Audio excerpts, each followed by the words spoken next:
Hi అండి. ఇమాన్యుయల్ చెప్తుంటే అసలు ఈ ఈ జనరేషన్‌లో కూడా నిజంగా అలాంటి వాళ్ళు ఉన్నారా అనిపిచ్చింది. ఎందుకంటే కొంతమందికి పేరెంట్స్ అమ్మ లేక నాన్న స్టాండ్ తీసుకుంటారు, సపోర్ట్ చేస్తారు.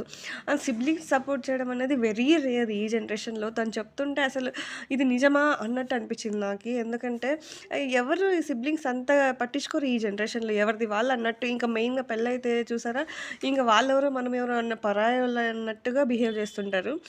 అండ్ ఈ విషయంలో నేను గూడా మా చెల్లికి థాంక్స్ చెప్పుకోవాలి. ఎందుకంటే ఒకానొక సిట్యుయేషన్‌లో ఐ ఫేస్ టఫ్ టైమ్. అప్పుడు మా చెల్లి నాకు బాగా సపోర్ట్ చేసింది.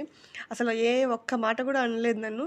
అలాని నన్ను తక్కువగా కూడా చూడలేదు. నాకు ఎప్పుడు ఇయ్యాల్సిన రెస్పెక్ట్ అలానే ఇచ్చింది. I'm so grateful for that. And ఇమ్మాన్యుయల్‌కి అలాంటి బ్రదర్ ఉండడం కూడా చానా గ్రేట్ అసలు. తను చెప్తున్నాడు చూడండి, 20 మూటలుంటే 15 మూటలు తను మోసి, 5 మూటలు నేను మోసాను అని. అసలు అలా ఎవరుంటారు చెప్పండి? నాది నేను చేస్తాను, నీది నువ్వు చెయ్యి అనేవాళ్ళే ఉంటారు గానీ, ఈ జనరేషన్‌లో అంత అర్థం చేసుకొని హ్మ్, నే వాళ్ళ అన్న బ్యాక్‌వర్డ్ అయినా పర్వాలేదు, తమ్ముడు బాగుండాలనేసి ప్రోత్సహించాడు. ఈవెన్ ఇప్పుడు తను బాగున్నాడంటే వాళ్ళ అన్న హ్యా హ్యాపీగా ఉన్నాడని చెప్పడం గానీ, ఇమాన్యుయల్ కూడా తను ఈ పొజిషన్‌లో ఉన్నాడంటే మెయిన్ తన లైఫ్‌లో హీరో వాళ్ళ అన్నయ్య అని చెప్పడం అబ్బబ్బబ్బా! సూపర్. ఈ కాలంలో కూడా ఇలాంటి వాళ్ళు ఉన్నారా అనిపిస్తుంది. థాంక్